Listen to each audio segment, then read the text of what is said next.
Ji, Bismillahirrahmanirrahim. Assalamu alaikum and a very warm welcome to you all. Please let me know in the chat section if my voice is clearly audible.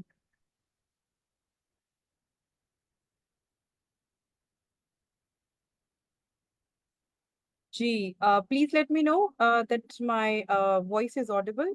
All right, Ji. So let's begin our today's session that is based on a demo lecture for the subject Environmental Sciences for CSS 2025.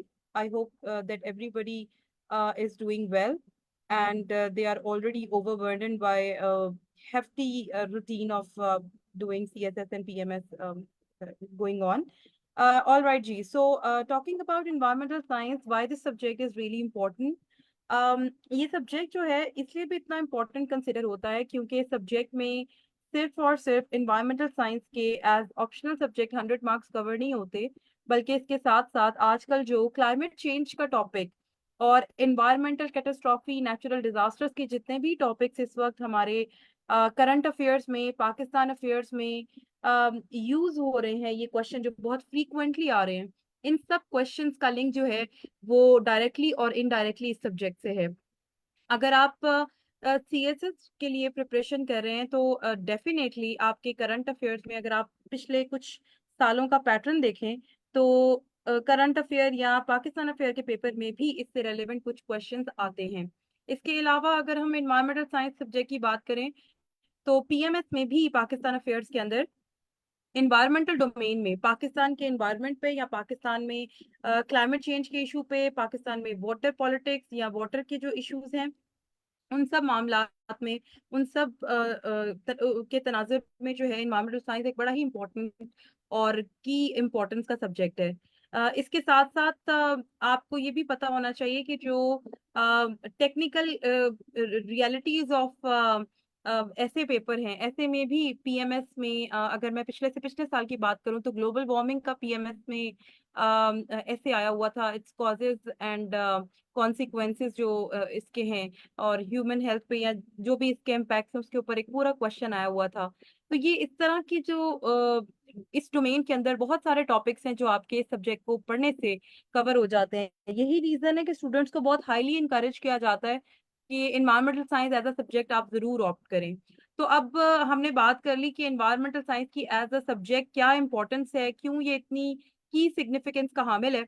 उसके साथ साथ अब आगे चलते हैं कि environmental science में हम कैसे सब्जेक्ट को पढ़ेंगे, ये सब्जेक्ट है क्या। आज का जो डेमो लेक्चर है वो पहले तो बिल्कुल बेसिक कॉन्सेप्ट को हम लेके चलेंगे क्योंकि हमारे पास जो स्टूडेंट्स हैं वो सिर्फ जरूरी नहीं है कि जिनका साइंसेस का बैकग्राउंड हो, बहुत सारे नॉन साइंस और सोशल साइंसेस के, ह्यूमैनिटीज के बैकग्राउंड के स्टूडेंट्स भी इस सब्जेक्ट को ज्वाइन करते हैं। तो हम इसको बिल्कुल इनिशियली एक बहुत स्टार्ट बेसिक लेवल से इसको स्टार्ट करेंगे आज। So let's move on. अब देखते हैं इसके सिलेबस के ब्रेकडाउन को। ओवरऑल जो इन्वायरमेंटल साइंसेस का सब्जेक्ट है ये 8 चैप्टर्स, जो मेजर चैप्टर्स हैं उनके अंदर डिवाइडेड है। और इसमें अगर हम फर्स्ट चैप्टर की बात करें तो ये पूरा का पूरा हिस्ट्री के ऊपर बेस करता है ये चैप्टर। नॉर्मली जब हम अपना सेशन कंटिन्यू करते हैं तो इस चैप्टर को हम थर्ड या फोर्थ नंबर पे एज अ चैप्टर स्टडी करते हैं। उसकी रीजन ये होती है कि इस चैप्टर के अंदर डायरेक्ट मूवमेंट्स की बात की हुई है, डायरेक्ट बात की हुई है कौन कौन से इनिशिएटिव जो हैं वो बड़े इंपॉर्टेंट है, कौन कौन से इनिशिएटिव्स जो हैं उनको लेकर हम आगे चलेंगे अपने इन्वायरमेंटल साइंसेस की डोमेन को लेके जो चलेंगे। तो ये अगर आपको बेसिक इन्वायरमेंटल साइंसेस की टर्म्स का नहीं पता, उसकी बेसिक उसके इश्यूज का नहीं पता, सस्टेनेबल डेवलपमेंट क्या है उसका नहीं पता, तो तब तक आपको ये चैप्टर ग्रास्प करना बड़ा मुश्किल हो जाता है। और यही वजह है कि कुछ स्टूडेंट मेरे पास आते हैं, वो कहते हैं मिस हमने पहला चैप्टर पढ़ा, ये बड़ा ड्राई सब चैप्टर था, तो हम तो कंफ्यूज हो गए कि हमने एनवायरमेंटल साइंस चूज करना भी है या नहीं। तो मैं उनको हमेशा ये फोकस करती हूँ, मेरे अगर कोई पुराने स्टूडेंट्स जो आज का हमारा ये डेमो सेशन सुन रहे हो तो वो भी इस चीज को जो है वो इंडोर्स करेंगे कि मेरी हमेशा कोशिश होती है कि मैं आपको सेकंड, थर्ड और फोर्थ चैप्टर जो है उनको पहले कवर करवाऊं, जिनके अंदर basic concept of environmental sciences हम डील करते हैं और उसके बाद हम इस चैप्टर पर आते हैं। सो इस चैप्टर के अंदर हम इन्वायरमेंटल और सस्टेनेबल डेवलपमेंट कब स्टार्ट हुई थी, किस एरा में हुई, उसकी बात करेंगे। इन्वायरमेंटल मूवमेंट्स जो इस वक्त हमारे पूरी की पूरी इनलाइटनमेंट के एरा के बाद से जो स्टार्ट हुई हैं और उसके बाद ऑनवर्ड आज तक जो चल रही है इन्वायरमेंटल मूवमेंट्स, उसकी इस चैप्टर में बात करते हैं। फिर इंडस्ट्रियल और एग्रीकल्चरल रेवोल्यूशन जो आया, उससे एनवायरनमेंट के ऊपर क्या इम्पैक्ट आया, और वो कब कब कौन कौन से इंसिडेंट हुए, वो सारे के सारे हम इस चैप्टर में एज अ टाइम लाइन हम इसको स्टडी करते हैं। United Nations conference on human environment हुई थी 1972 में, उसको डिटेल में देखेंगे। आर कॉमन फ्यूचर 1987 को देखेंगे। फिर Rio summit 1992, agenda 21, world summit on sustainable development 2002, Rio summit 2, और फिर इसके बाद मिलेनियम डेवलपमेंट गोल्स। अच्छा, एक चीज मैं आपको और बता दूं, क्योंकि हमने इस पेपर को करंट अफेयर के तनाजुर में भी करना होता है, और इसके साथ साथ आजकल एक नई थीम ये है कि हर चैप्टर को आपने अप्लाइड और रीसेंट हिस्ट्री में, रीसेंट डोमेन में देखना होता है हमने। तो वो उस चीज को माइंड में रखते हुए हम वो सिर्फ मिलेनियम डेवलपमेंट गोल्स यानी कि 2015 तक इसको नहीं देखेंगे, क्योंकि आपको पता होना चाहिए कि ये सिलेबस जो है 2016 में इम्प्लीमेंट हुआ था, तो उसके बाद वाली जो भी प्रोग्रेस है वो इसमें एडिट नहीं है। तो हम सस्टेनेबल डेवलपमेंट गोल्स एजेंडा 2030 जो है उसको भी इसमें कवर करेंगे। और आगे आने वाले हमारे चैप्टर्स के अंदर जितने भी क्वेश्चंस हैं उनके अंदर जो हमारी रिकमेंडेशंस होती हैं उसके अंदर हम सस्टेनेबल डेवलपमेंट गोल्स को लेके चलेंगे, क्योंकि that is the essence of this subject. उसको हम साथ साथ लेके चलेंगे। अच्छा, मीनवाइल कुछ क्वेश्चंस आपके ग्रुप में चैट सेक्शन में आ रहे हैं। दिस इज फाइन, आप जरूर अपने क्वेश्चंस जो है साथ साथ जो आपके माइंड में आ रहे हैं आप चैट सेक्शन में उस वक्त शेयर कर सकते हैं। मैं by the end of the session जो है डिटेल में एक एक क्वेश्चन का आंसर दूंगी। अभी फिलहाल मैं एक फ्लो में इस डेमो सेशन को पहले कंप्लीट करूंगी। इसके बाद सस्टेनेबल डेवलपमेंट इश्यूज का चैप्टर है, चैप्टर नंबर 2, जिसमें हम पॉपुलेशन ग्रोथ को, पॉवर्टी को, biodiversity loss and it's conservation को, एनर्जी सिक्योरिटी को, जिसको हम एनर्जी कंजर्वेशन की सेंस में भी देखते हैं, उसको देखेंगे। ऑल्टरनेटिव एनर्जी सोर्सेज इस वक्त कौन कौन से हैं, अर्बनाइजेशन और सस्टेनेबल सिटीज कौन कौन से हैं, कैरिंग कैपेसिटी क्या होती है, इकोलॉजिकल फुटप्रिंट क्या होता है, फूड सिक्योरिटी क्या है, सस्टेनेबल एग्रीकल्चर क्या होता है, और इकोलॉजिकल रिस्टोरेशन क्या है। इन सब चीजों को हम वन बाय वन देखेंगे। इसके बाद जो हमारे पास इस सिलेबस के अंदर इस सब्जेक्ट में थर्ड चैप्टर है, ये है interdisciplinary nature of environmental science. अच्छा, इस चैप्टर से क्वेश्चन जो है वैसे तो बहुत इजी मटेरियल इसका अवेलेबल है हर जगह, बहुत ही इजी टू अंडरस्टैंड क्वेश्चन इसके आंसर्स बनते हैं। लेकिन होता क्या है इस चैप्टर से बच्चों के लिए कॉम्प्लिकेशन कहाँ पैदा होती है कि क्वेश्चन की स्टेटमेंट को बहुत ही कॉम्प्लिकेटेड करके दिया होता है पेपर में। अभी जैसे ही मैं सिलेबस कवर करूंगी तो मैं आगे आपको पिछले साल का एक पास पेपर दिखाऊंगी, और आपको बताऊंगी कि हमने अपने सेशंस के अंदर किस तरह से वो क्वेश्चन को कैसे कवर किया था, और बच्चों ने, जो मेरे स्टूडेंट्स थे पिछले सेशंस के, पिछले साल में जो सेशंस मेरे चलते रहे थे उनमें बच्चों का जो फीडबैक था वो बड़ा ही पॉजिटिव आया था क्वेश्चंस को अंडरस्टैंड करने के पॉइंट ऑफ व्यू से। तो ये हमारी हमेशा पॉलिसी होती है कि एनवायरमेंटल जो इंटरडिसिप्लिनरी नेचर का जो क्वेश्चंस है इनको मैं स्टूडेंट्स को डिफरेंट एग्जांपल्स के साथ क्वेश्चंस को अंडरस्टैंड करवाऊं। फिर इसी तरह से हमारे जो मॉक पेपर हमने यहाँ पर कंडक्ट करवाए थे जाविया अकेडमी के फोरम से, और साथ साथ जो हमारे फाइनल मॉक्स थे उनमें भी हमने जो क्वेश्चन दिए हुए थे पास्ट पेपर्स में स्टूडेंट्स को, वो बहुत आसानी हुई थी उन क्वेश्चंस को फिर फाइनल पेपर में जब उससे रेलेवेंट कुछ क्वेश्चंस आए तो उसको अटेम्प्ट करने में। तो ये एक बात बड़ी इंपॉर्टेंट होती है कि चैप्टर जितना आसान है इसके क्वेश्चंस को उतना ही मुश्किल बनाया हुआ है अंडरस्टैंडिंग के लिए। बच्चों ने बड़ा हाइप क्रिएट की होती है, जबकि ऐसा नहीं है, ये चैप्टर बहुत ही इजी टू अंडरस्टैंड है। और अगर आप इसके बेसिक कॉन्सेप्ट को और इसकी कुछ एग्जांपल्स को अंडरस्टैंड कर लें तो फिर इस पेपर के, इस चैप्टर के क्वेश्चन को अटेम्प्ट करना आपके लिए बिल्कुल भी मुश्किल नहीं होगा। इसके बाद जो नेक्स्ट हमारे पास चैप्टर है वो इन्वायरमेंटल पोल्यूशन का है। अच्छा, ये जो चैप्टर है ना ये बहुत करंट अफेयर से रेलिवेंट है। इसमें क्या है जी, air pollution, water pollution, soil pollution, noise pollution, solid waste, water logging and salinity. अब पाकिस्तान के पर्सपेक्टिव में बलूचिस्तान में जो वाटर लॉगिंग एंड सैलिनिटी का इशू है इसके ऊपर क्वेश्चन आ सकता है, वाटर पोल्यूशन के ऊपर क्वेश्चन आ सकता है। फिर इसी तरह से सॉइल पोल्यूशन पे, एयर पोल्यूशन पे बहुत सारी डायमेंशंस हैं जिन पे इस क्वेश्चन को पाकिस्तान के पर्सपेक्टिव में पूछा जा सकता है। डिफोरेस्टेशन है तो वो भी पाकिस्तान में इस वक्त इशू है, डेजर्टिफिकेशन, यूट्रॉफिकेशन। फिर इसके साथ साथ ग्लोबल और रीजनल एयर पोल्यूशन की जो प्रॉब्लम्स हैं इस वक्त, ग्लोबल वार्मिंग है आपके पास, क्लाइमेट चेंज है, ओजोन डिप्लीशन है, एसिड रेन है, ये बहुत फ्रीक्वेंटली क्वेश्चन आते हैं 10-10 मार्क्स के भी और 20 मार्क्स के भी और 5-5 मार्क्स के शॉर्ट नोट्स भी। तो इस तरह से डिफरेंट वेज में इस चैप्टर से बहुत ज्यादा क्वेश्चन पूछे जाते हैं। इसके बाद जो नेक्स्ट हमारा चैप्टर है, चैप्टर नंबर 5 है क्लाइमेट चेंज का। ये डिटेल में सिर्फ क्लाइमेट चेंज को डील करता है, और अक्सर मैं स्टूडेंट्स को कहती हूँ कि जिन स्टूडेंट्स ने ये चैप्टर बहुत अच्छे से प्रिपेयर किया उनके लिए जो आपका फाइनल पेपर है करंट अफेयर का, फाइनल पेपर है क्लाइमेट उसका पाकिस्तान अफेयर का, अगर वहां पर ग्लोबल वार्मिंग या क्लाइमेट चेंज या पाकिस्तान की क्लाइमेटिक कंडीशन और पाकिस्तान के जो इश्यूज हैं या इवन नेचुरल डिजास्टर्स का क्वेश्चन अगर इस तरह से आ जाए, तो हो काफी हद तक आप इस चैप्टर की जो है ना हेल्प से ये क्वेश्चन अटेम्प्ट कर सकते हैं। फिर इसी तरह से क्लाइमेट पैटर्न है, इसमें देखेंगे drivers and indicators of climate change है, क्लाइमेट चेंज अडेप्टेशन के ऊपर डिटेल में हम पढ़ेंगे, क्लाइमेट चेंज मिटिगेशन के ऊपर डिटेल में पढ़ेंगे, और फिर क्लाइमेट चेंज से रेलिवेंट जो जो प्रोटोकॉल एग्रीमेंट्स ट्रीटीज आज तक साइन हुई हुई हैं उनकी डिटेल हम यहाँ पर देखेंगे। और सिर्फ यहाँ तक नहीं, कोपेनहेगन अकॉर्ड तो 2009 में था। इसके बाद भी जो रीसेंट प्रोग्रेस हुई है, हम करंट अफेयर के पर्सपेक्टिव में रीसेंट टाइम्स तक 2024 में हम इस वक्त बैठे हुए हैं, मौजूद हैं, तो उस टाइम तक जो जो रीसेंट इंपॉर्टेंट प्रोग्रेसेस हो रही हैं हम उनको अपने सेशन में कवर करेंगे। इसके बाद जो नेक्स्ट चैप्टर है वो है एनवायरमेंटल गवर्नेंस का। ये चैप्टर भी पाकिस्तान के पर्सपेक्टिव में बहुत ज्यादा इंपॉर्टेंट है, और इसी के साथ साथ एनवायरमेंटल साइंस में भी ये बड़ा इंपॉर्टेंट है। इसमें आप देखें नेशनल कंजर्वेशन स्ट्रेटेजी ऑफ 1992 आई हुई है, नेशनल एनवायरमेंटल पॉलिसी है, फिर पाकिस्तान का एनवायरमेंट प्रोटेक्शन एक्ट है, हॉस्पिटल वेस्ट मैनेजमेंट है, इसमें पोल्यूशन चार्ज रूल्स है, इसमें सॉलिड वेस्ट मैनेजमेंट प्लान्स हैं, हर चीज, पाकिस्तान की ड्रिंकिंग वाटर पॉलिसी है, पाकिस्तान की सैनिटेशन पॉलिसी है, इवन पाकिस्तान की क्लाइमेट चेंज पॉलिसी। और मैं इसके साथ साथ आगे जो पाकिस्तान की वो सिक्योरिटी की जो पॉलिसी आई थी 2022 में, 21 के एंड पर 2022 के स्टार्ट में, उसको भी लेके उसमें जो क्लाइमेट वाला पोर्शन है हम वो भी कवर करते हैं। इसके बाद हमारे सेकेंड लास्ट चैप्टर है ग्लोबल इनिशिएटिव्स। आज तक दुनिया में एनवायरनमेंट की फील्ड में जो जो इनिशिएटिव्स, जो जो ग्लोबल कन्वेंशंस, जो जो ग्लोबल एग्रीमेंट्स हुए हैं, उन सबको यहाँ पर डिटेल में कवर किया गया है। साइट से आपका सीबीडी है, यूएनएफसीसीसी है, यूएनसीसीडी है, इसमें रामसर कन्वेंशन है ऑन वेटलैंड, सीएमएस है, ये बहुत ज्यादा डिटेल में मॉन्ट्रियल प्रोटोकॉल है, क्योटो प्रोटोकॉल है।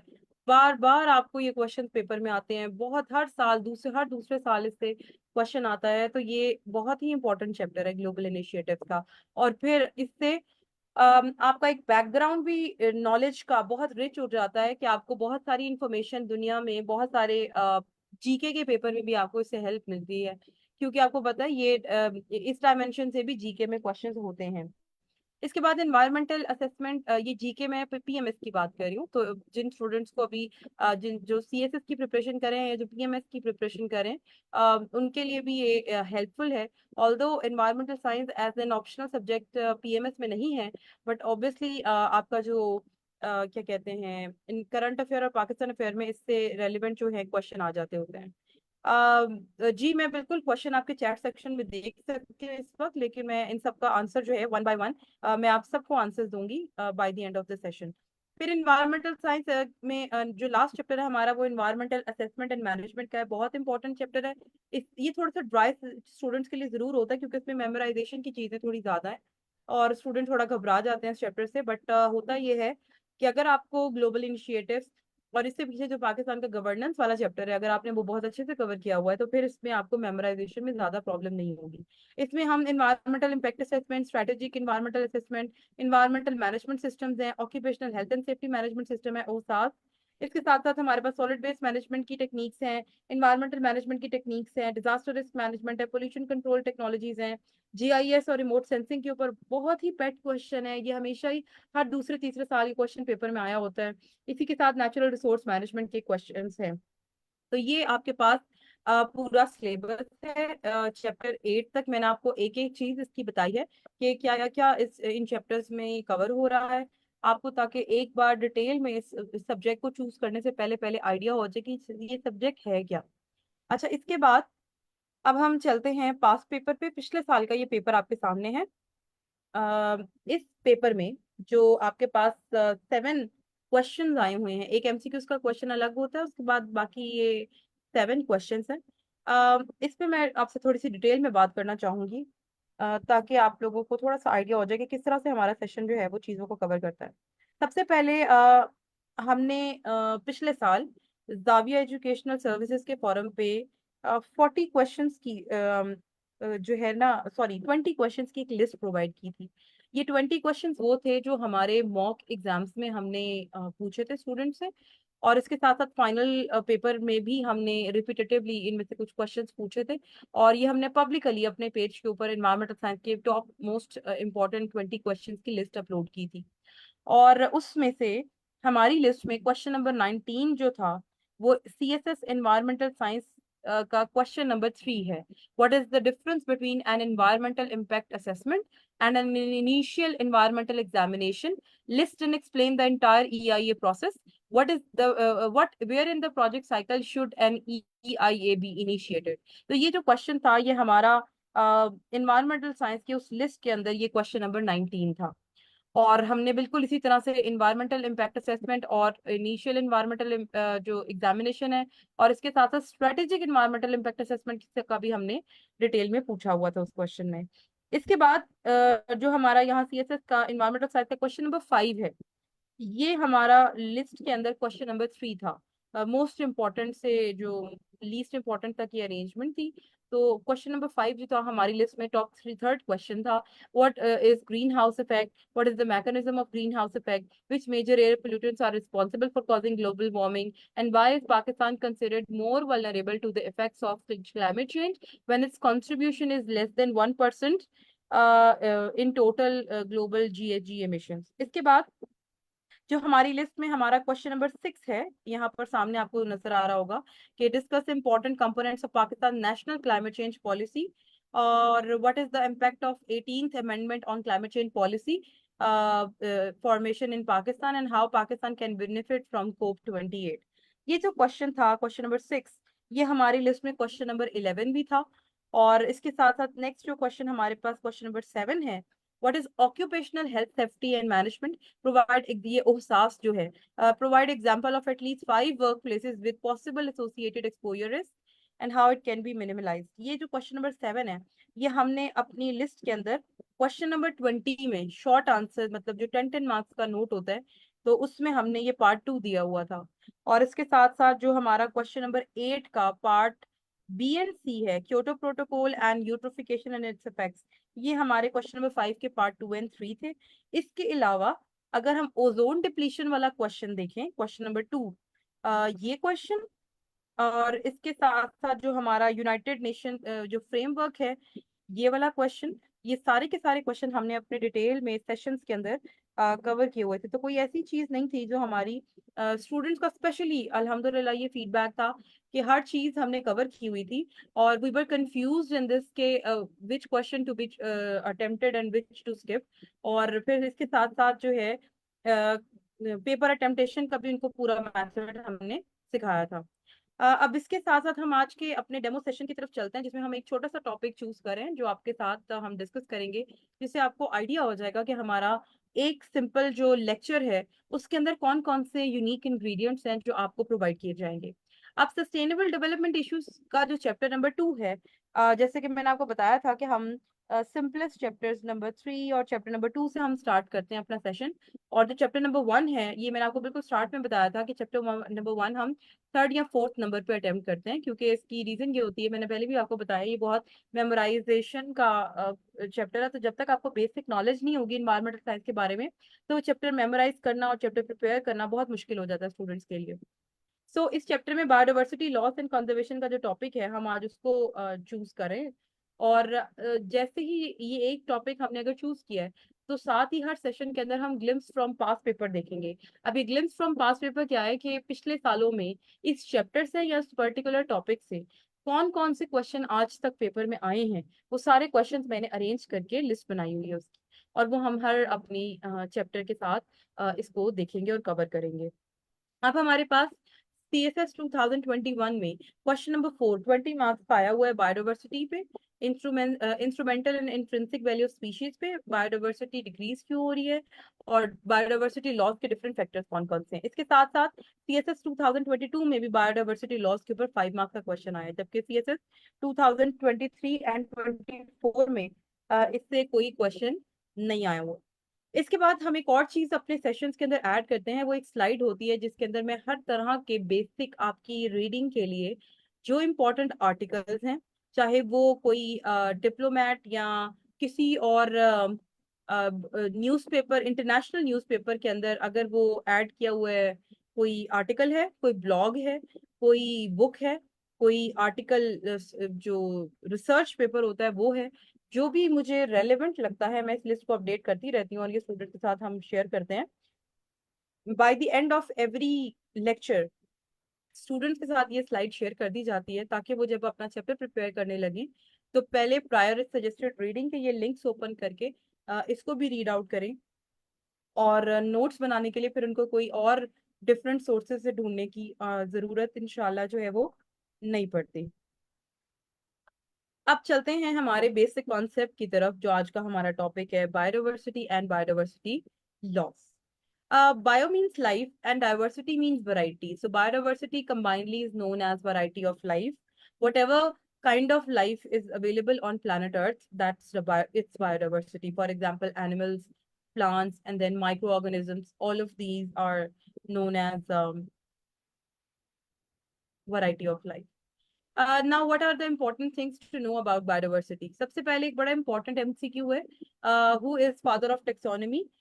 Carolus Linnaeus is the one. इसकी definition अगर हम देखें तो biodiversity क्या है? ये planet Earth के ऊपर जितनी भी variety of life available है, ये सारी biodiversity of life कहलाती है. Ecological biodiversity को अगर हम देखें तो इसमें habitats हैं, ecosystems हैं, जबकि हम species, अच्छा ये जो 3 types मैं भी आपको समझाने लगी हूँ ना, ये आपसे शॉर्ट आंसर्स में इस तरह से पूछे जाते हैं कि एक तो एमसीक्यूज में आ जाते हैं, और दूसरा कभी ऐसा होता है कि 5 5 मार्क्स के जो डिफरेंशिएशन है उसके अंदर कुछ ऐसे डिफरेंशिएशन वाले क्वेश्चन आ जाता होता है। तो ये उसके लिए बड़ा इंपॉर्टेंट है कि आपकी अंडरस्टैंडिंग इस टॉपिक के हवाले से कंप्लीट बड़ी क्लियर हो। सो इकोलॉजिकल बायोडाइवर्सिटी वर्ड जो है वो इकोसिस्टम से डिराइव्ड है। तो इकोलॉजिकल बायोडाइवर्सिटी क्या हुई कि आपके इकोसिस्टम के अंदर जो भी बायोडाइवर्सिटी मौजूद है वो इकोलॉजिकल बायोडाइवर्सिटी कहलाती है। इसके बाद स्पीशीज की बात कर लेते हैं। अब स्पीशीज दुनिया के अंदर किसी भी जगह पर हम देखते हैं तो किसी एक पर्टिकुलर बाउंड्री एरिया के अंदर जो स्पीशी पाई जाती हैं वो वैरायटी ऑफ स्पीशी जो है उस एरिया के अंदर स्पीशी बायोडाइवर्सिटी कहलाती है। इसके बाद हम जेनेटिक बायोडाइवर्सिटी को देखते हैं। तो इंडिविजुअल्स, एक पॉपुलेशन के अंदर जितने भी इंडिविजुअल्स हैं उनके अंदर नंबर ऑफ जीन्स की जो वैरायटी है उसको हम कहते हैं जेनेटिक बायोडाइवर्सिटी। इसको आम जुबान में समझाने के लिए, आप लोगों की बेसिक अंडरस्टैंडिंग के लिए, आपको पता है हर इंसान दूसरे इंसान से मुख्तलिफ है। तो ये सारे इंसान दूसरे इंसान से जो मुख्तलिफ है वो इनके जीन्स की वजह से मुख्तलिफ हैं। तो ये हमारे जो इंसानों की पूरी पॉपुलेशन है ये सब इनकी जेनेटिक बायोडाइवर्सिटी कहलाती है, क्योंकि हर इंसान दूसरे इंसान से मुख्तलिफ है। अब इस बायोडाइवर्सिटी को मेजर कैसे किया जाता है इसके लिए मैं आपको एनोटेशन के थ्रू समझाती हूँ। सबसे पहले जो है हम स्टार्ट करेंगे अपनी 4th पॉइंट से। यहाँ पे आई होप आपको ये क्लियर हो रहा है, नजर आ रहा है। 4th पॉइंट से हम स्टार्ट करेंगे इकोसिस्टम डाइवर्सिटी से। एक बहुत बड़े एरिया के अंदर कितने इकोसिस्टम पाए जाते हैं? आपके पास फॉरेस्ट इकोसिस्टम होगा, आपके पास पॉन्ड इकोसिस्टम होगा, आपके पास रिवर इकोसिस्टम होगा, आपके पास डेजर्ट इकोसिस्टम होगा। तो अगर हम जस्ट इमेजिन यहाँ पूरे पाकिस्तान की बात करें तो पाकिस्तान के अंदर जितने इकोसिस्टम है, वो पाकिस्तान एक रीजन है और वो सारे के सारी उस इलाके के अंदर जितने इकोसिस्टम होंगे वो क्या कहलाएंगे? उसकी इकोसिस्टम डाइवर्सिटी। अच्छा, इसके बाद दूसरे नंबर पे हम आ जाते हैं किसी एक एरिया के अंदर, नंबर 1 पे आ रहे हैं अब हम। किसी एक एरिया के ऊपर, उस एरिया के अंदर एक जैसी स्पीशी के कितने मेंबर पाए जाते हैं, यानी टोटल नंबर ऑफ स्पीशीज जो है। यानी फॉर एग्जांपल अब मैं सिर्फ और सिर्फ डेजर्ट इकोसिस्टम की बात करती हूँ। वहां पर कैमल भी होंगे, वहां पर नॉक्टर्नल रैट्स भी होंगे, वहां पर कैक्टाई और यूकलिप्टस और ऐसे प्लांट्स भी होंगे। वो डिफरेंट स्पीशीज एक एरिया के अंदर कितनी टाइप की पाई जाती है वो उस एरिया की स्पीशीज रिचनेस कहलाती है। अच्छा, इसके बाद हम चलते हैं एक और कॉन्सेप्ट की तरफ, नंबर 3 पर जो है इंडेमिक स्पीशी। ये इंडेमिक स्पीशी क्या होती हैं? एक खास इलाके की वो मशहूर स्पीशी, प्लांट हो या एनिमल हो, जो उस इलाके के अलावा और कहीं नहीं पाई जाती, वो उस इलाके की इंडेमिक स्पीशी कहलाती है। इसके बाद हमारे पास है जेनेटिक डाइवर्सिटी। अभी जेनेटिक डाइवर्सिटी क्या होती है? ये हम इंसानों की बात कर रहे हैं, जिस तरह मैंने अभी आपको पहले भी एग्जांपल दी थी जेनेटिक डाइवर्सिटी की। क्या था कि एक सिंगल स्पीशी के जो जीन्स की वैरायटी है वो उसकी जेनेटिक डाइवर्सिटी कहलाती है। इसके साथ साथ एक और डिफरेंट यूनिक टर्म है यहाँ पर, जो है यूनिक इकोसिस्टम्स की टर्म। अभी यूनिक इकोसिस्टम्स क्या होते हैं? यूनिक इकोसिस्टम की टर्म ये है कि ऐसा इकोसिस्टम जो एक जगह पर तो पाया जा रहा है, बाकी और दुनिया में कहीं नहीं पाया जा रहा। फॉर एग्जाम्पल, आपके पास जो इकोसिस्टम के अंदर, अब फॉर एग्जांपल हमारे पास पाकिस्तान में कोल्ड डेजर्ट है, ठीक है, करदू में। तो वो एक बड़े यूनिक फीचर है जो कि दुनिया में बहुत कम ममालिक में डेजर्ट ऐसे कोल्ड पाए जाते हैं, तो वो हमारा यूनिक इकोसिस्टम है। जी बिल्कुल, यहाँ पर फैसल ने कमेंट किया कि किसी जैसे स्पेसिफिक एरिया के अंदर कोई इंडेमिक डिजीज होती है कि जो एक इलाके से फैलती है, बिल्कुल ऐसे ही है, जिसको हम पेंडेमिक भी जब कह देते हैं वो पूरी दुनिया में फैल जाती है, तो बिल्कुल उसी तरह ये एंडेमिक स्पीशी है, यू आर राइट, ऐसे ही है। अच्छा, इसके बाद जो है जी अभी हमारे पास एक और स्टूडेंट ने कहा है, यूनिक इकोसिस्टम की एक एग्जांपल दी है, फर्टाइल डेजर्ट्स। जी बिल्कुल, फर्टाइल डेजर्ट्स जो होते हैं ना, ये ओएसिस होते हैं। बेसिकली ये नखलिस्तान जिसको कहते हैं, कि डेजर्ट के अंदर जो है वो ग्रीनरी ग्रो कर जाए। लेकिन इसकी बहुत सारी रीजंस होती हैं। इसकी रीजंस में एक रीजन ये भी होती है कि बहुत ज्यादा बारिश अचानक होती है, जैसे कि अब आप आजकल गल्फ कंट्रीज में देख रहे हो। तो गल्फ कंट्रीज के अंदर जो अरब में डेजर्ट कंडीशन है, और वो कैसे वहां पर पहाड़ों पर वीड्स और बहुत सारे जो है ना वाइल्ड प्लांट्स ग्रो कर रहे हैं, तो बिल्कुल वो यूनिक इकोसिस्टम बनता जा रहा है। इसके बाद हम आगे देखते हैं जी, इम्पोर्टेंस ऑफ बायोडाइवर्सिटी। अच्छा, ये जो है ना, ये आपने बड़े अच्छे से इसको अंडरस्टैंड करना है, बहुत इजी कॉन्सेप्ट है। ये हमारे पास जो इजी टू अंडरस्टैंड थिंग्स होती है ना, उनको उनके पास हमारे पास जब हम उनकी एग्जांपल्स को भी डिस्कस कर लेते हैं, तो पेपर में हमारे पास बहुत वेज होते हैं अ, उस मटेरियल को या उस डाटा को रिप्रेजेंट करने के। फिर हम कल को फ्लो चार्ट्स बना सकते हैं, हम उसमें डिफरेंट डायग्राम्स बना सकते हैं। तो हमारे पास बेसिक अंडरस्टैंडिंग उस बारे में क्लियर होनी चाहिए। Starting from the left side, top left, genetic diversity क्या है? आपको पता है कि जो जीन्स की वजह से एक स्पीशी, वही स्पीशी अपने ही जैसे किसी दूसरे मेंबर से डिफरेंट हो, तो क्या ये बायोडाइवर्सिटी की इंपॉर्टेंस नहीं है? बिल्कुल है। जैसे कि मैंने अभी आपको बताया कि इंसान दूसरे इंसान से मुख्तलिफ होता है, तो ये उसकी क्वालिटी है। इसके साथ साथ प्रोटेक्ट फ्रेश वाटर रिसोर्सेज। अब आपको पता है फ्रेश वाटर के अंदर भी बहुत सारी लिविंग ऑर्गेनिजम्स पाए जाते हैं, और ये लिविंग ऑर्गेनिजम्स क्या करते हैं? हमारे फ्रेश वाटर रिसोर्सेज को प्रोटेक्ट करते हैं। फिर इसी के साथ साथ नेचुरल डिजास्टर्स जब आते हैं, आपको पता है ये नेचुरल डिजास्टर आपके साथ साथ फर्टाइल सॉइल भी लेके आते हैं, और फिर वहीं पर प्लांट्स और एनिमल्स वहां पर अपनी प्रेजेंस भी शो करते हैं उन इलाकों के अंदर। तो बहुत सारी स्पीडी रिकवरी जो है वो उन माइक्रो ऑर्गेनिजम्स की वजह से जो उस इलाके में पाए जाते हैं, फिर एनिमल्स की वजह से और प्लांट्स की वजह से नेचुरल रिकवरी जो है वो पॉसिबल हो पाती है। यानी जरूरी नहीं है फिर वहां पर, आपको पता है सैलाब जब आता है पूरे पूरे इलाकों को बहा के ले जाता है। तो हमारे पास जैसे अगर डेवलपिंग कंट्री लाइक पाकिस्तान, उनके पास जो फैसिलिटीज इकोनॉमिक अवेलेबल हैं, उसमें वो कोई दो चार शहरों तक तो पहुंच जाए, आगे कई देहातों तक वो नहीं पहुंच पाते। तो वहाँ नेचुरल जो हीलिंग का प्रोसेस है वो खुद ब खुद चलता है। और अगर यहाँ पर मेरे कोई स्टूडेंट्स बलूचिस्तान से या केपीके से या सिंध के जो अर्बन की बजाय जो रूरल सिंध का एरिया, अगर वहां से कोई स्टूडेंट इस वक्त मेरी बात सुन रहा है, तो वो इस चीज को एंडोर्स करेंगे कि कहाँ आपके पास एड जो है वो हर, मतलब वहां तो लोगों को खाने पीने की चीजें नहीं मिल रही होती, तो वहां कहाँ आपको इंफ्रास्ट्रक्चरल और इकोसिस्टम की रिहेबिलिटेशन की चीजें मिलनी है? तो वहां पर स्पीडी रिकवरी नेचुरल प्रोसेस के थ्रू होती है। इसके साथ साथ maintaining balance of the ecosystem हमारे पास बड़ा इंपॉर्टेंट है। इकोसिस्टम बैलेंस रहता है, आपको पता है एनिमल और प्लांट्स का जो फूड एक पूरी वेब है, फूड चेन का एक प्रोसेस है, वो इकोसिस्टम में बैलेंस रखता है। Sustainability and growth. सस्टेनेबिलिटी क्या है? Wise use of resources that are available to human beings. उसको हम बड़ी अच्छे तरीके से देखते हैं यहाँ पर कि बायोडाइवर्सिटी की ये सिग्निफिकेंस है। इसके साथ साथ फूड सिक्योरिटी की प्रोविजन होती है, हैबिटेट्स को हम अडेप्ट कर सकते हैं, बायोलॉजिकल रिसोर्सेज को हम प्रोवाइड कर सकते हैं। यानी कि बायोलॉजिकल रिसोर्सेज खुद को प्रोवाइड करते हैं as a source of different things. For example, इसमें हमारे पास आ जाता है, जैसे हम सिल्क को प्रोड्यूस करते हैं सिल्क वर्म के थ्रू। तो बायोलॉजिकल रिसोर्सेज खाने पीने के लिए, डिफरेंट क्लोथ्स के लिए, बहुत सारे पर्पसेस के लिए यूज होते हैं, तो वो इम्पोर्टेंस ऑफ बायोडाइवर्सिटी ही है। इसके साथ साथ सॉइल फॉर्मेशन और प्रोटेक्शन का प्रोसेस भी ये बायोडाइवर्सिटी में इंक्लूडेड है, और फूड चेन भी नेचर के अंदर जो है हमारी मेंटेन रहती है। तो ये सारे के सारे बायोडाइवर्सिटी की इंपॉर्टेंस है हमारे पास। इसके बगैर जो ह्यूमन बींग्स हैं उनको सर्वाइवल पॉसिबल नहीं होता। आप कुछ और इम्पोर्टेंट चीजें बायोडाइवर्सिटी के बारे में जो जानने वाली हैं, अगर आप पास पेपर को आपको याद हो तो वहां पर एक क्वेश्चन था इंट्रिंसिक और एक्सट्रिंसिक वैल्यू का बायोडाइवर्सिटी लॉस के साथ। तो ये बेसिकली उसका आंसर है। Just give me 1 second, let me drink water.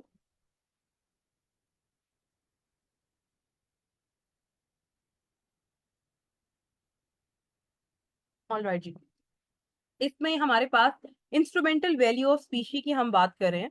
और इंस्ट्रूमेंटल वैल्यू ऑफ स्पीशी में क्या कहेंगे हम, कि एक स्पीशी की वो वैल्यू जिसमें वो स्पीशी की वैल्यू ये है कि वो सिर्फ एक जरिया है जो हमें अपने फाइनल डेस्टिनेशन तक लेके जाती है।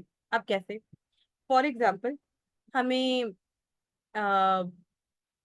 कोई भी चीज मतलब जैसे अगर हम कोई चीज परचेज करना चाह रहे हैं और उस चीज को परचेज करने से हमें क्या मिल रही है, कोई सिक्योरिटी।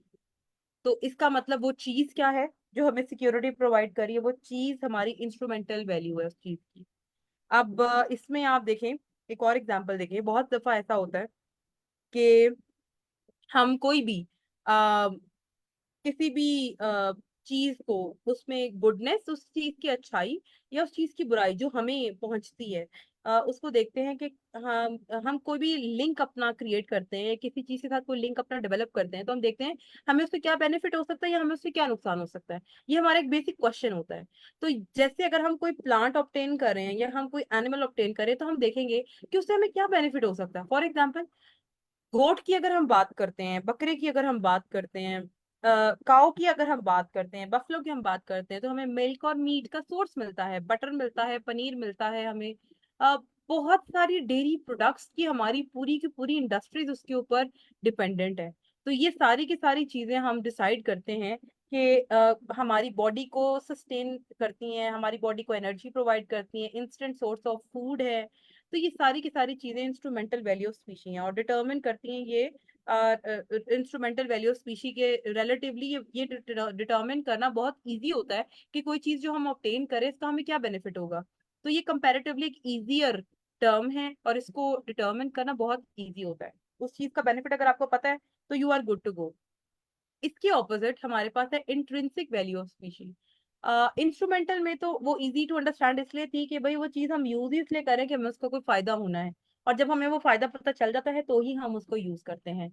लेकिन यहाँ पर जो अच्छा, इसमें हमारे पास फैसल ने कंट्रीब्यूट किया है कि जो टूरिज्म के थ्रू या क्लाइमेट चेंज मिटिगेशन के थ्रू या कोई भी हम रिसर्च कर रहे हो कोई फूड के ऊपर कोई भी चीज, तो उससे हम देखते हैं कि इकोनॉमी किस तरह से बूस्ट हो रही है। तो ये जो सारी चीजें हम यूटिलाइज कर रहे हैं ये इकोनॉमिक ग्रोथ के लिए यूज कर रहे हैं, तो ये भी एक इंस्ट्रूमेंटल वैल्यू है उन चीजों की। हाँ बिल्कुल ऐसे ही है, लेकिन इसमें हम ज्यादातर चीजें वो देखते हैं जो स्पीशी की बात करें। टूरिज्म या क्लाइमेट चेंज मिटिगेशन जो है वो ह्यूमन लेड इनिशिएटिव्स हैं। मैं यहाँ पे बात कर रही हूँ स्पीशीज की, कि ह्यूमन बीइंग या एनिमल्स या प्लांट्स, उनसे हमें जो फायदा हो रहा है, क्योंकि ये स्पीशीज जो है वो ह्यूमन बींग्स की, जैसे एनिमल्स की या प्लांट्स की बात हो रही है। अच्छा जी, इंट्रिंसिक वैल्यू ऑफ स्पीशी क्या कहती है कि यहाँ पर जो वैल्यूज हैं ये purely as an end use होती है, कि ये स्पीशी को हम यूज करेंगे, इसका बेनिफिट वगैरह नहीं हम देख रहे। जैसे फॉर एग्जांपल, लोग दूसरे लोगों से जो अपने रिलेशनशिप्स डेवलप करते हैं, वो देखते हैं बहुत सारी किस्म की feelings of pain, feeling of joy, उसको एक्सपीरियंस करते हैं। तो वहां पर वो ये नहीं देखते कि उस चीज का हमें क्या बेनिफिट हो रहा है, बल्कि वो उसके साथ एक्सपीरियंस रिलेट करते हैं और उस एक्सपीरियंस से उनको एक अवेयरनेस आती है। तो ये इसको हम इंट्रिंसिक वैल्यू ऑफ स्पीशी कहते हैं, जिसको आप एज एन अल्टीमेट सोर्स आप उस स्पीशी को ऑब्जर्व करते हो। तो यहाँ पर इसको जज करना, इसको मेजर करना कंपैरेटिवली बहुत मुश्किल होता है, क्योंकि इंट्रिंसिक वैल्यू एक इन डेप्थ वैल्यू है। इसको मेजर करना जरा इतना इजी नहीं है। इसके बाद हमारे पास एक और टर्मिनोलॉजी है इस टॉपिक में, बायोडाइवर्सिटी लॉस। अच्छा, इसके लिए मैंने यहाँ पर एक आर्टिकल का सोर्स मेंशन किया है। जॉन पी रेफर्टे ने 2022 में ब्रिटानिका के अंदर एक आर्टिकल पब्लिश किया हुआ है, आप उसको भी कंसल्ट कर सकते हैं। उस आर्टिकल के अंदर जो है वो बायोडाइवर्सिटी लॉस के ऊपर उसकी डेफिनेशन गिवन है। कहा यह जाता है कि बायोडाइवर्सिटी लॉस जो है ना, ये एक परमानेंट टर्म है, यानी ये जब हो जाती है तो ये परमानेंट चेंज आ जाता है। अच्छा, एक स्टूडेंट कह रहे हैं कि जी इंट्रिंसिक को थोड़ा सा दोबारा समझा दें। जी, इंट्रिंसिक वैल्यू ऐसी वैल्यू है स्पीशी की कि जब स्पीशी को हम अपने साथ रख रहे हैं, आप कोई पेट पाल लें, कोई डॉग या कोई कैट, तो उसके साथ आप अपने आप को रिलेट करना शुरू कर देते हैं। अगर आप इंग्लिश कल्चर में देखें, when I was in UK, तो आई ऑब्जर्व कि वहां पर अपने घर में उनके कोई बच्चा होता था या नहीं होता था, बट वो पेट जरूर रखते थे to to share very precious bond with them. ठीक है ना, ये एक काइंड ऑफ उनकी सेंस ऑफ एफिलिएशन के लिए वो ऐसा करते हैं। तो ऐसी जो फीलिंग्स और सेंटिमेंट्स आपके डेवलप होते हैं स्पीशी के साथ। कई लोग पौधों को गार्डनिंग करने को, गार्डन में जाके अपना टाइम स्पेंड करने को बड़ा एक उनकी हॉबी होती है, उनका एक पैशन होता है। तो ऐसे जो आप फीलिंग्स एसोसिएट करते हैं स्पीशी के साथ, उसको इंट्रिंसिक वैल्यू कहते हैं। अब इसके बाद हम बात कर रहे थे जी बायोडाइवर्सिटी लॉस की। जी बिल्कुल, हाँ जी, ये बिल्कुल हम कह सकते हैं कि इनहेरेंट ये नेचुरल प्रोसेस है, बिल्कुल ऐसे ही है, ये इंट्रिंसिक जो है ये नेचुरल प्रोसेस है।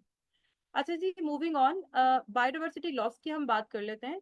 बायोडाइवर्सिटी लॉस क्या है कि बायोडाइवर्सिटी में स्पीशीज जो है उनमें जो लॉस आ रहा है, और ये लॉस कहाँ से आ रहा है, पूरी अर्थ के ऊपर किसी ज्योग्राफिक एरिया के अंदर, किसी इकोसिस्टम के अंदर कोई भी स्पीशी जो आहिस्ता आहिस्ता खत्म होती जा रही है, वो बायोडाइवर्सिटी लॉस प्रोसेस कहलाता है। और ये मैंने आपको पहले भी बताया कि ये परमानेंट टर्म कंसिडर की जाती है, परमानेंट लॉस कंसिडर किया जाता है।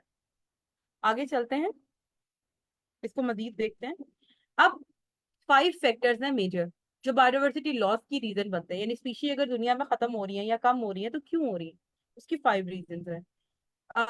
इन पिक्चर्स के थ्रू हम इसको बेटर एक्सप्लेन कर सकते हैं। अच्छा, मेरी एक और हैबिट है, अब मेरी जो स्लाइड्स हैं जिनको मैं अपडेट करती रहती हूँ with the passage of time, उसमें मैक्सिमम यूज ऑफ मैं ग्राफ्स, चार्ट्स एंड फोटोग्राफ्स करती हूँ, ताकि आप लोग पेपर के अंदर भी ऐसी ही चीजें जो हैं वो आपको मिल जाएं और आप अपने कंटेंट को कहीं ना कहीं एडजस्ट कर सकें।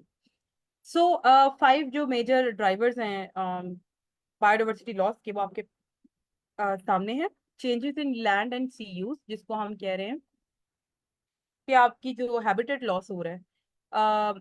ह्यूमन जो है उन्होंने आहिस्ता आहिस्ता इंडस्ट्रियल टाइम के बाद, इंडस्ट्रियल रेवोल्यूशन आने के बाद, अब अपने जो लैंड एनवायरनमेंट है और जो मेरीन एनवायरनमेंट है, यानी कि समुंदर जो है, उन दोनों को ह्यूमन बींग्स ने इतना ऑल्टर कर दिया है, इतनी अपनी मर्जी से चीजें उसमें इंट्रोड्यूस कर दी हैं कि अब 75% ऑफ लैंड और 66% ऑफ हमारा जो मेरीन एरिया है, ओशंस हैं, सीज हैं, वो चेंज हो चुके हैं, अपनी ओरिजिनल हालत में नेचर में नहीं है। ये एक रीजन है कि अब इस चेंज की वजह से हैबिटेट, जो स्पीशीज का हैबिटेट लॉस हो रहा है, और हैबिटेट लॉस होने से स्पीशीज जो है वो मरती जा रही है। इसके साथ साथ नंबर 2 पे क्या है कि आप डायरेक्ट पकड़ पकड़ के एनिमल्स को, प्लांट्स को आप शिकार कर रहे हैं और उनको अपने मकसद के लिए हासिल कर रहे हैं। इसको ओवर एक्सप्लॉयटेशन ऑफ रिसोर्सेज भी कहते हैं, डायरेक्ट एक्सप्लॉयटेशन ऑफ रिसोर्सेज भी कहते हैं। इसकी एग्जांपल मैं यहाँ पर आपको दे रही हूँ कि 2015 के अंदर जो मेरीन स्टॉक समुद्र के अंदर दुनिया में अवेलेबल थे, मेरीन स्टॉक मतलब जितनी फिश यहाँ पर मौजूद थी, उसका 1/3 खत्म हो चुकी थी 2015 तक, इंसानों ने हंटिंग कर करके और फिशिंग कर करके। इसके बाद क्लाइमेट चेंज जो है, ग्लोबल वार्मिंग ने वैसे ही हाफ ऑफ थ्रेटेंड एनिमल्स को इस वक्त जो है वो थ्रेटेंड की बजाय एक्सटिंक्ट कर दिया है। और इसी तरह 1/4 यानी 1/4 ऑफ बर्ड जो दुनिया में अवेलेबल है, उनके साथ भी ऐसे ही चेंज आया है। फिर इसके बाद पोल्यूशन है आपके पास, मेरीन प्लास्टिक पोल्यूशन भी जो है वो 10 फोल्ड 1980 के बाद जो है वो इंक्रीज हुई है। इसमें एवरेज 300 से 400 मिलियन टन तक वेस्ट जो डंप हुआ है दुनिया में, वो इसमें शामिल है। और पोल्यूशन जो है वो मजीद डिस्ट्रक्शन क्रिएट कर रही है। इसके साथ साथ इन्वेजिव एलियन स्पीशीज, आपके पास number of invasive alien species जो है पर कंट्री, ये 1970 से अब 70% इंक्रीज हो चुका है। अच्छा, ये इन्वेजिव क्या होता है? जिस तरह एंडेमिक आप पढ़े थे ना कि एक स्पीशी एक जगह पर है और वहाँ वो यूनिक है और किसी जगह पर नहीं है। इन्वेजिव क्या होते हैं कि ऐसी यूनिक स्पीशीज अब आप उनको किसी और नए इलाके में इंट्रोड्यूस कराते तो उसको फॉरेन स्पीशी भी कहते हैं, उसको इन्वेडर भी कहते हैं, उसको इन्वेडिव स्पीशी भी कहते हैं, और उसको इन्वेजिव स्पीशी भी कहते हैं। Just 1 second.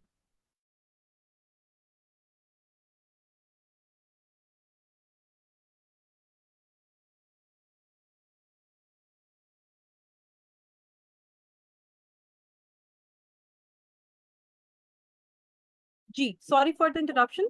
सो पोल्यूशन की हम, इन्वेसिव स्पीशी की हम बात कर रहे थे। सो 1970 से अब तक 70% जो हमारी कंट्रीज हैं उनके अंदर इन्वेसिव स्पीशी के नंबर ऑफ स्पीशी जो है वो इंक्रीज हो चुके हैं। अच्छा, इसमें आप देखिए क्लाइमेट चेंज की वजह से जो माइग्रेटरी बर्ड्स हैं आपके सामने उनकी भी एग्जांपल्स होती हैं। तो अब आप लोग अक्सर न्यूज में विंटर्स में देखते हैं कि एक्सट्रीम विंटर्स के अंदर रशिया से जो माइग्रेटरी बर्ड्स हैं वो सेंट्रल एशियन कंट्रीज में और पाकिस्तान में भी और इंडिया में इन जगहों पर मूव करें। तो ये आपके सामने एक एग्जाम्पल है इन्वेसिव स्पीशी किस तरह से हमारी जो वहां पर, अच्छा जब इन्वेसिव स्पीशी एक जगह पर आ जाती है तो उस जगह की अपनी नेचुरल स्पीशीज जो है वो थ्रेटेंड हो जाती हैं। ये एक बहुत बड़ा नुकसान है जिसको हम देखते हैं कि ये एक बहुत बड़ी रीजन है स्पीशी लॉस की।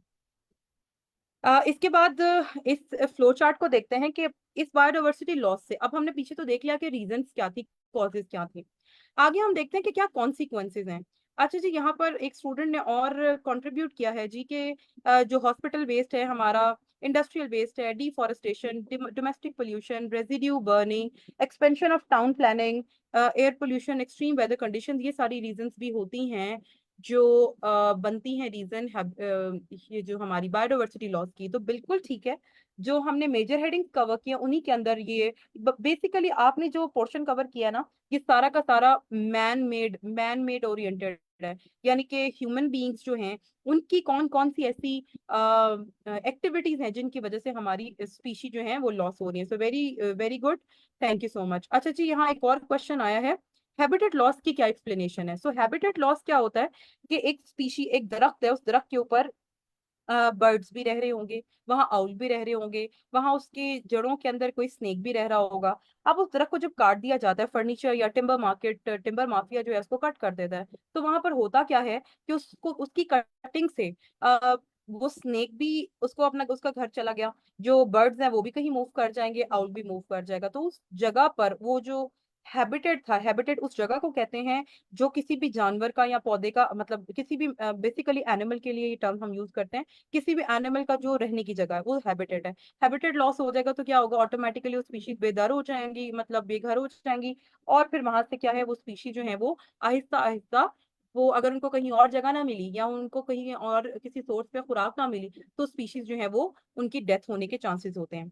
सो हम अब चलते हैं बायोडाइवर्सिटी लॉस के कॉन्सिक्वेंसेस की तरफ। जो ग्रीन कलर से आपको इस फ्लो चार्ट में नजर आ रहा है, ये वो रीजंस हैं जो बायोडाइवर्सिटी लॉस की रीजंस बनती हैं, जो कॉजेज बनती हैं, जो हम पीछे अभी स्लाइड्स के अंदर देख चुके हैं। ओवर हार्वेस्टिंग है, ह्यूमन पॉपुलेशन ग्रोथ है, इन्वेजिव स्पीशीज है और ग्लोबल क्लाइमेट चेंज है, इन सबको हम देख चुके हैं। इससे आगे अब बायोडाइवर्सिटी लॉस से नेक्स्ट हमारे पास येलो कलर से जो हाईलाइटेड है वो क्या होगा कि इससे होता क्या है, कॉन्सिक्वेंसेस क्या है। तो सबसे पहले तो आपको पता है जो हमारा इकोसिस्टम का जनरलाइज जो फंक्शन है वो ही डिग्रेड हो जाता है। इसके बाद हमारी जो फूड सर्विसेज हैं वो लॉस हो जाती हैं, टूरिज्म और रिक्रिएशनल एक्टिविटीज भी नहीं हो पाएंगे। आप अक्सर देखते हो कि अभी अगर टूरिज्म ओपन हुआ हुआ है तो जुलाई अगस्त में जब फ्लड का सीजन आता है तो सारी जगहों पर बैन हो जाता है और कहते हैं कि जी आप इस जगह पर ट्रेवल ना करें। इसी तरह नेचुरल मेडिसिन नहीं मिलती आपको, वो जो कीमती जड़ी बूटियों वाले पौधे होते हैं जिनको ढूंढना भी बहुत मुश्किल होता है, ऐसी जगहों पर फ्लड्स आए या कुछ भी हुआ तो वो आपको प्लांट ही नहीं मिलेगा। वो बिल्कुल ही जो है इनएक्सेसिबल हो जाती हैं चीजें। तो इस तरह से बहुत सारी कीमती चीजें जो हैं ह्यूमन बींग्स की इस तरह की इंटरवेंशन की वजह से या नेचुरल डिजास्टर्स की वजह से अब एक्सटिंक्ट होती जा रही हैं। और एस्थेटिक्स जो है, यहाँ पर लॉस ऑफ एस्थेटिक्स जो है, ये बेसिकली क्या है कि जो दुनिया की नेचुरल जो एक खूबसूरती अल्लाह ताला ने कुदरत ने बनाई हुई है वो आस्ता आस्ता जो है एक्सटिंक्ट होती जा रही है। अच्छा, ये जो येलो कलर से हाईलाइटेड है इस पिक्चर के अंदर, ये तो सारे के सारे हैं इमीडिएट लॉसेस जो कॉन्सिक्वेंसेज हैं। उससे आगे मजीद लॉसेस जो है वो पिंक कलर के इससे फ्लो चार्ट में हाईलाइटेड है कि उससे आगे क्या होता है, अगर इकोसिस्टम फंक्शन ही कर सकेगा तो हमारी इकोसिस्टम की सर्विसेज भी हमें नहीं मिल सकेंगी। वो इकोसिस्टम जो हमें सर्विसेज प्रोवाइड कर रहा था अब वो हमें प्रोवाइड नहीं करेगा। तो उससे क्या होगा, उससे अल्टीमेटली क्या होगा कि पाकिस्तान को, जैसे अगर हम पाकिस्तान की बात कर ले तो इकोनॉमिक लॉस होगा। पूरी दुनिया के साथ ही ऐसा ही होता है, सिमिलर पैटर्न है इसका। हेल्थ इम्पैक्ट्स होंगे, सोशल डिस्ट्रप्शन भी हो सकती है और हमें ज्यादा सिवियर वेदर जो है वो मिल सकता है। इसके साथ साथ आगे चलते हैं बायोडाइवर्सिटी कंजर्वेशन के कॉन्सेप्ट पे। ये हमारा लास्ट कॉन्सेप्ट है आज के सेशन का, क्योंकि हमने पहले बायोडाइवर्सिटी को देखा, फिर हमने बायोडाइवर्सिटी लॉस को देखा और अब हम देख रहे हैं बायोडाइवर्सिटी कंजर्वेशन को। ये जो बायोडाइवर्सिटी कंजर्वेशन है, ये क्या होती है कि इसमें इस चार्ट को अगर मैं आपको एक्सप्लेन करूं, जरा गौर से देखिएगा। तो 1970 से ये चार्ट स्टार्ट हो रहा है, और उस वक्त दुनिया में आबादी जो थी जानवरों की, पौधों की और इंसानों की, वो बड़ी ही अच्छे पॉइंट पर वो स्टिक थी। With the passage of time, जब ह्यूमन बीइंग्स की इंटरवेंशन हुई, पोल्यूशन आई, और जितनी भी रीजंस अभी हमने पीछे डिस्कस किए हैं, इन सब की वजह से आहिस्ता आहिस्ता एक डिक्लाइनिंग पैटर्न देखा गया। और देखा ये गया कि 2010 तक जो स्पीशीज हैं वो बहुत ज्यादा जो है वो डिस्ट्रॉय हो गई। Just give me a second.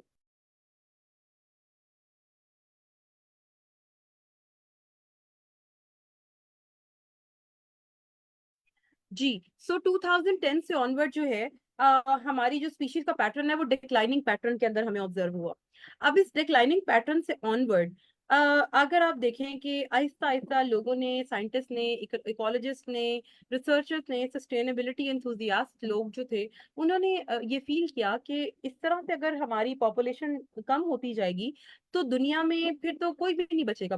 मतलब इस तरह से तो हम नेचर को नहीं छोड़ सकते ना अपने हाल पे। तो उन्होंने क्या किया कि आहिस्ता आहिस्ता उन्होंने अगर मैं यहाँ पर सर्कल करूँ तो ये पॉइंट अगर आपको हाईलाइट हो रहा होगा, उन्होंने क्या किया कि उन्होंने कहा कि अब कंजर्वेशन एफर्ट बढ़ा दी जाए। और अगर कंजर्वेशन एफर्ट बढ़ाई गई तो उसमें क्या होगा, सस्टेनेबल प्रोडक्शन भी होगी, साथ साथ हमारी सस्टेनेबल कंजम्पशन भी होगी। और इन दोनों से आहिस्ता आहिस्ता आपने देखा कि जिस तरह वो डिक्रीज हो रहा था, अब वो उस तरह से डिक्रीज नहीं होने लग गया, बल्कि आहिस्ता आहिस्ता बेटरमेंट आना शुरू हो गई है। और अगर हम इसी पैटर्न पे चलते रहे तो with the passage of time आप देखेंगे कि अगली सदी के एंड पर, 22nd सेंचुरी में, उम्मीद है कि वापस आहिस्ता आहिस्ता बायोडाइवर्सिटी दोबारा बहाली की तरफ चल पड़े। फिर इसके साथ साथ अगर हम सिर्फ कंजर्वेशन एफर्ट्स करें लेकिन हम अपनी सस्टेनेबल कंजम्पशन ना करें और ज्यादा से ज्यादा सस्टेनेबल प्रोडक्शन ना करें, तो फिर अभी तो इतनी बुराई नहीं हो मतलब इतनी बहाली नहीं होगी, बल्कि मजीद अभी पस्ती की तरफ जाएगी सिचुएशन, और 2050 तक यही सिचुएशन चलती रहेगी। और फिर आहिस्ता आहिस्ता शायद कंजर्वेशन एफर्ट्स की वजह से आबादी जो है वो कम से कम, अगर अ, कम मतलब बढ़ नहीं रही तो कम से कम मजीद कम भी ना हो, ये मतलब है इस बात का। इसके बाद, और अगर हम वर्स्ट सिचुएशन में रहें जहां हम कुछ भी ना करें और एज यूजुअल जो अपनी हरकतें इंसान जो करता जा रहा था वही करता रहे, तो फिर क्या होगा कि ये पॉपुलेशन की ग्रोथ जिस तरह से डिक्लाइन में जा रही थी, ये इसी तरह से यहाँ तक ये डिक्लाइन में जाती रहेगी। तो ये टेबल हमें ये समझा रहा है। नेक्स्ट, और ये मैंने इसका रेफरेंस भी यहाँ पर दिया हुआ है कि कहाँ से, किस सोर्स से लिया। सो बायोडाइवर्सिटी कंजर्वेशन की अगर हम बात करें तो दो तरह की कंजर्वेशन स्ट्रैटेजीज होती हैं, एक है इन सीटू कंजर्वेशन, एक होती है एक्स सीटू।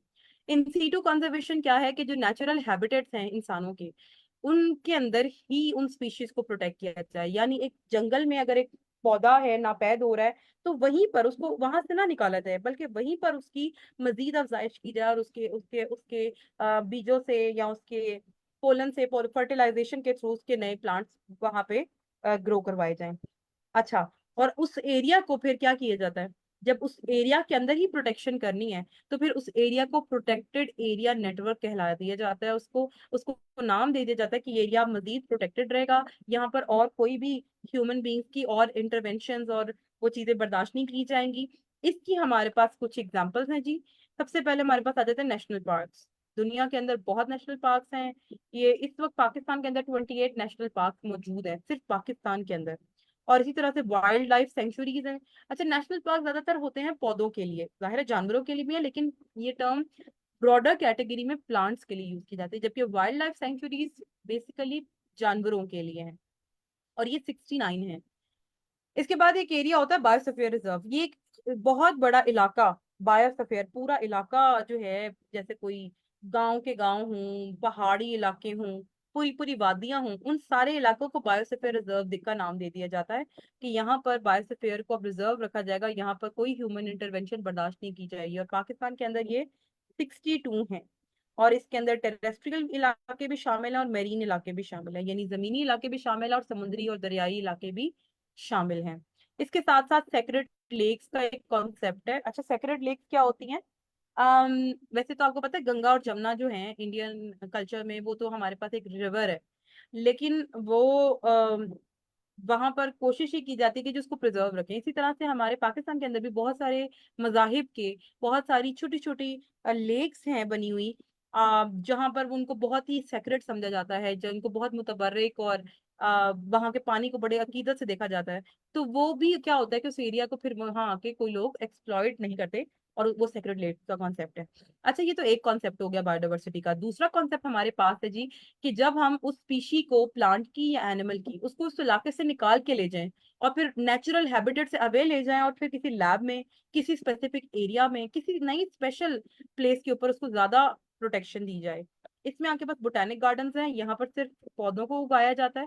हर इलाके का जो एक नायाब नापैद वाला जो पौधा है, उसको वहां पर उगाया जाता है। आर्बोरेटा है, ये आर्बोरेटम जो है ये भी आप यूं समझ लें कि बोटेनिक गार्डन्स की ही एक ऑफशूट है। इसके अंदर अगर मैं आपको समझाऊं तो बेसिकली बोटेनिकल गार्डन जिसके अंदर सिर्फ ट्रीज ही ट्रीज हो। जो बोटेनिक गार्डन होता है ना नॉर्मल, उसके अंदर तो होते हैं छोटे छोटे हर्बी, मतलब हर्ब्स भी होती हैं, श्रब्स भी होती हैं, प्लांट्स मतलब ट्रीज भी फिर होते हैं। लेकिन जब उसके अंदर सिर्फ ट्री ही ट्री हो, तो वो फिर आपके पास आर्बोरेटम होता है। उसमें ज्यादातर ट्रीज की स्पीशी होती हैं, छोटे छोटे प्लांट्स नहीं होते। जूलॉजिकल गार्डन जो होते हैं जहाँ पर जानवर पाए जाते हैं, और एक्वेरिया जो है जहाँ पर मेरीन यानी कि फिश वगैरह पाई जाती हैं। इसके बाद सीड बैंक्स हैं, फील्ड जीन बैंक्स हैं, क्रायो प्रिजर्वेशन है। सीड बैंक्स वो जगह हैं, वो ऐसी ऐसी लेबोरेटरीज हैं जहाँ पर सीड्स को प्रिजर्व किया जाता है। और फील्ड जीन बैंक वहाँ है जहाँ पर पौधों के और जानवरों के जो जीन्स हैं उनको प्रिजर्व किया जाता है। और क्रायो प्रिजर्वेशन ये होती है, क्रायो मीन्स आइस एंड यहाँ पर जो ठंडे तरीके से जो मैकेनिज्म है, ठंडा प्रोसेस, उसके थ्रू चीजों को प्रिजर्व रखा जाता है। आपको पता है माइनस, जैसे मैं अब एक एग्जांपल आपको देती हूँ। When I did my PhD, तो मेरे जो बैक्टीरियल सैंपल्स थे उनको हमने -80 डिग्री सेंटीग्रेड की जो फ्रीजर्स होती थी उनके अंदर उसको स्टोर किया होता था। तो जब when I went to UK और मैं अपनी रिसर्च के बाद, जब मैं ऑलमोस्ट 8 मंथ्स के बाद आई, तो देवर एट देयर प्लेस, और वो बड़े, मैंने दोबारा उनको यूज किया और वो देवर वेरी फाइन। तो ये एक बड़ी इंपॉर्टेंट चीज होती है कि क्रायो प्रिजर्वेशन का मेथड जो है ये बड़ा ऑथेंटिक समझा जाता है बर्फ के अंदर। अगर आप देखें, आपके पास सामने एक एग्जांपल है, K2 में जो माउंटेनियर्स गए थे और जो जिनकी डेथ हो गई, आज तक वो कहते हैं उनकी बॉडीज का गलने सड़ने का अमल तक नहीं शुरू हुआ, क्योंकि वहां बर्फ इतनी ज्यादा है कि वहां पर वो फ्रीजिंग का वो एक प्रोसेस होता है, तो वहां पर कोई ऐसा डीकम्पोजिशन का मेथड ही नहीं है। इसी तरह सेक्रेट प्लांट्स, आपको पता है घरों में, इंडियन कल्चर में घर के एंट्रेंस पे तुलसी का पौधा होता है। आप अक्सर ड्रामों में ये चीजें देखते होंगे। तो वो जो तुलसी का पौधा है, वो बेसिकली एक सेक्रेट प्लांट है जिसकी हिफाजत वो लोग करते हैं। इसी तरह फाइकस बेंगलेंसिस जो है, या जो बड़ के दरख्त हैं, या जो भी ऐसा पौधा जिसकी कोई एफिलिएशन हो। अब हमारे लिए आपको पता है जैतून का बड़ी इंपॉर्टेंस है, हमारे लिए खजूर की बड़ी इंपॉर्टेंस है। तो ये इस तरह से पौधों की मुख्तलिफ मज़ाहिब पे मुख्तलिफ एफिलिएशन हैं, और उनको बड़ा प्रिजर्वेशन से रखा जाता है। और होम गार्डन्स भी लोगों ने अपने घरों के अंदर अब गार्डन ऐसे उगाए हुए हैं कि उन्होंने घरों के अंदर ही अपनी अच्छी से अच्छी सहूलियात दी हुई हैं। तो ये इस तरह की चीजों से क्या होता है कि ये भी एक वे है चीजों को प्रिजर्व करने का, बायोडाइवर्सिटी को प्रिजर्व करने का। अब बायोडाइवर्सिटी के लेजिस्लेशंस भी हैं। लेजिस्लेशंस कवानीन को कहते हैं, और ये कवानीन जो है हमारे मुल्क के अंदर मौजूद हैं, पूरी दुनिया के अंदर इम्प्लीमेंटेड है। जिसमें से सबसे पहले हमारे पास आता है international union for conservation of nature. ये सबसे रीसेंट है, 2018 में ये अमेंडमेंट हुई थी इसकी। ये बेसिकली क्या है कि नेचर को कंजर्व करने के लिए एक इंटरनेशनल एक कॉन्ट्रैक्ट हुआ था आईयूसीएन का, जिन्होंने अपने बायोडायवर्सिटी के रूल्स दिए थे। अगर आप आगे जब कुछ एक बॉटनी का सब्जेक्ट है, प्लांट साइंसेस का, अगर पीएमएस के लिए वो पढ़े आप सब्जेक्ट, तो उसके अंदर भी डिटेल के अंदर फिर आईयूसीएन से ये जो पौधों के नाम रखे गए हैं ना, ये बेसिकली आईयूसीएन ने प्रोवाइड किए हैं। आईयूसीएन के मुताबिक नेमिंग है। इसी तरह मैं आपको अगर और इजी टू अंडरस्टैंड एग्जांपल दूं, तो जो हम कहते हैं ये एक पौधा एक्सटिंक्ट हो गया, ये जानवर जो है ये थ्रेटेंड हो गया है, ये एक जानवर एंडेंजर्ड हो गया है, तो ये स्पीशी को ये स्टेटस कौन देता है? ये अदारा देता है, आईयूसीएन जिसका नाम है। इसी के साथ साथ convention on biological diversity, biological diversity को प्रिजर्व करने के लिए 1992 के अंदर इसके ऊपर एक कन्वेंशन हुआ था इंटरनेशनल, जिसके अंदर आज तक उसकी प्रिजर्वेशन के लिए, बायोडाइवर्सिटी की प्रिजर्वेशन के लिए इसी के लॉ जो है, ये लॉ जो है इम्प्लीमेंट किया जाता है। इसके बाद 1975 के अंदर एक साइट्स हुआ था कन्वेंशन। इसके अंदर क्या हुआ था कि ऐसी तमाम स्पीशी जो इंडेंजर्ड है या थ्रेटेंड है, उनकी ट्रेड पर इंटरनेशनली पाबंदी लगा दी गई थी। यानी जो वैसे नापैद है पौधा या जानवर, उसकी ट्रेड नहीं हो सकेगी। तो ये साइट्स का लॉ है। इसके बाद IUCN ने बायोडायवर्सिटी में पाकिस्तान के अंदर भी कंजर्वेशन स्टेटस दिया हुआ है। पीछे मैंने आपको यहाँ पर इस के अंदर 69, 28, 62 ये सारा लिख के बता दिया था कि कितने कितने हैं। अब पाकिस्तान के अंदर जो सबसे इम्पोर्टेंट हमारे पास एग्जांपल्स है वो है जी लाल सुहानरा नेशनल पार्क, फिर है हमारे पास चौलिस्तान सेंचुरी, लाल सुहानरा बायोस्फीयर रिजर्व भी है हमारे पास, और जियारत जूनिपर फॉरेस्ट रिजर्व भी है। आप चाहे तो आप अभी इसको गूगल करके उनकी पिक्चर्स देख सकते हैं, ये सारे के सारे अवेलेबल हैं। इसके बाद तभी हमारा एक टॉपिक कंप्लीट होता है, तो हम उसको मैंने आपको बताया था फ्यूचर रिकमेंडेशंस में रीसेंट सस्टेनेबल डेवलपमेंट गोल्स के साथ कनेक्ट करते हैं। तो आज का जो हमारा टॉपिक था बायोडायवर्सिटी का, ये हमारा सस्टेनेबल डेवलपमेंट गोल नंबर 15 जिसका नाम है लाइफ ऑन लैंड, उससे डील करता है। और ये लॉ क्या कहता है कि सस्टेनेबल यूज, जो हमारी जो फॉरेस्ट है, जो हमारे टेरेस्ट्रियल इकोसिस्टम है, यानी जमीन के ऊपर जितने भी इकोसिस्टम में जितनी आबादी पाई जाती है उसको प्रोटेक्ट किया जाए, और उसके ऊपर कोई इलीगल ट्रेड या इलीगल जो हमारी ह्यूमन एक्टिविटीज हैं उसकी रोकथाम की जाए। तो ये हमारा SDG नंबर 15 इससे डील करता है। And that's it about today. Now I am going to the question answer session, जो हमारे पास काफी बच्चों ने क्वेश्चंस अपने रेज किए हुए हैं, वहां से हम स्टार्ट करते हैं। सो पहला क्वेश्चन हमारे पास है जी, इन्वायरमेंटल साइंस का मार्क्स ट्रेंड कैसा है मैम? जी, इन्वायरमेंटल साइंस का मार्क्स ट्रेंड बहुत कंसिस्टेंट है। पेपर में अगर आपने चीजें सही लिखी हैं, कोई चीज गलत अटेम्प्ट नहीं की, पेपर बिल्कुल पैटर्न के अकॉर्डिंगली क्वेश्चन अटेम्प्ट किए हैं, तो you can easily secure above 60% marks and from 60 till 80 marks। अच्छा, इसमें एक और चीज भी है कि आपके MCQs कितने हैं सही, ये चीज इसका भी फैक्टर होता है जिसकी वजह से मार्क्स देखते जाते हैं। लेकिन जिस तरह से जेंडर में, क्रिमिनोलॉजी वगैरह में एक पैटर्न है ना कि जी एक साल मार्क्स अच्छे आ रहे हैं, एक साल नहीं आ रहे, ऑड में ये हो रहा है, इवन में ये, इस तरह की कोई मिथ इन्वायरमेंटल साइंस के साथ एसोसिएट नहीं करती। लेकिन इन्वायरमेंटल साइंस के साथ एक मिथ और है जो एसोसिएटेड है, वो ये कि इन्वायरमेंटल साइंस का डिपार्टमेंट ना नॉर्मली पूरे पाकिस्तान के अंदर जहां जहां चेक होने जाते हैं पेपर, कहीं पर ज्योग्राफी डिपार्टमेंट के साथ है, कहीं पर बायोलॉजिकल साइंसेज डिपार्टमेंट के अंडर है, कहीं पर मॉलिक्यूलर बायोलॉजी और बायोटेक्नोलॉजी डिपार्टमेंट के साथ है। तो ये डिपेंड करता है कि जो एग्जामिनर है उसकी फील्ड ऑफ एक्सपर्टीज किस साइड पर है। तो वो कोई एक क्वेश्चन, दो क्वेश्चन, वो उसके ट्रेंड के ऊपर भी मैटर करती है मार्किंग। लेकिन वैसे अगर आपने टेक्निकली हर चीज up to the mark, to the point answer दिया है, तो you will secure really good marks. तो मार्क्स ट्रेंड इसका बहुत इजी है। मार्क्स इजीली आपको आसानी से 60+ आ जाते हैं, 60+ से 80 तक भी you can target easily. I have seen students with 86 and 87 marks as well. But वो डिपेंड करता है कि आपकी प्रिपरेशन कैसी है। जेंडर का I have no personal experience, but मैं आपको क्रिमिनोलॉजी वगैरह का तो मैं बता सकती हूँ। बट जेंडर का भी ये है कि मैं आपको एज अ टीचर, क्योंकि मेरा एनवायरमेंटल साइंस अपनी डोमेन है PhD की, तो मैं आपको ये तो नहीं कहूंगी, और ना ही मेरी ऐसी नेचर है कि मैं आपको कहूँ नहीं फलां सब्जेक्ट बहुत बुरा है और ये सब्जेक्ट बहुत अच्छा है, ऐसा मैं बिल्कुल नहीं कहूंगी आपको। ये आप लोगों की अपनी प्रिपरेशन और आपको अपना कितना इजी कौन सा सब्जेक्ट लगा, आपकी अपनी अटेंशन भी इस पे डिपेंड करती है।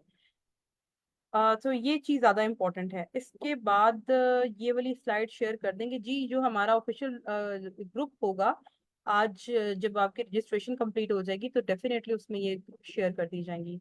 One best book for environmental science which cover whole syllabus, no one, there is not a single book जिसमें आप करें। अगर मैं आपको Pakistani made book, copy pasted books का नाम ले लूँ तो वो बहुत सारी बुक्स हैं, तो इसलिए वो मैं बिल्कुल नहीं लूंगी। और वो वही बुक्स हैं जिनसे 30, 40 में मार्क्स आते हैं या 50 में मार्क्स आते हैं। आप इनको बेसिक कॉन्सेप्ट को देखें, साथ साथ जो इंटरनेशनल जो आर्टिकल्स हैं जो आपके साथ रिकमेंडेड रीडिंग शेयर की जाती है, और साथ में आपको कनिंघम की, मैकनी की, और ये जो इंटरनेशनल बुक्स हैं मैं आपके साथ शेयर करूंगी अपने रजिस्टर्ड ग्रुप के अंदर। तो वो PDF के अंदर मैं आपको बुक प्रोवाइड करूंगी, वहीं से आपने पोल्यूशन वाला चैप्टर, वहीं से आपने सस्टेनेबल डेवलपमेंट वाले इश्यूज, तो इंटरनेशनल बुक्स की तरफ आए। ये जो लोकल बुक्स वाला कॉन्सेप्ट है ना, वो सारी गूगल से कॉपी पेस्टेड है वो बुक्स, तो उनकी मैं बिल्कुल भी बात नहीं करूंगी आपसे। मार्क्स, MCQs कितने मार्क्स के होते हैं जी? MCQs होते हैं 20 मार्क्स के। बाकी 80 मार्क्स का जो पेपर होता है वो आपने 20 मार्क्स के 4 लॉन्ग क्वेश्चन अटेम्प्ट करने होते हैं जी। इसके अलावा और कोई क्वेश्चन?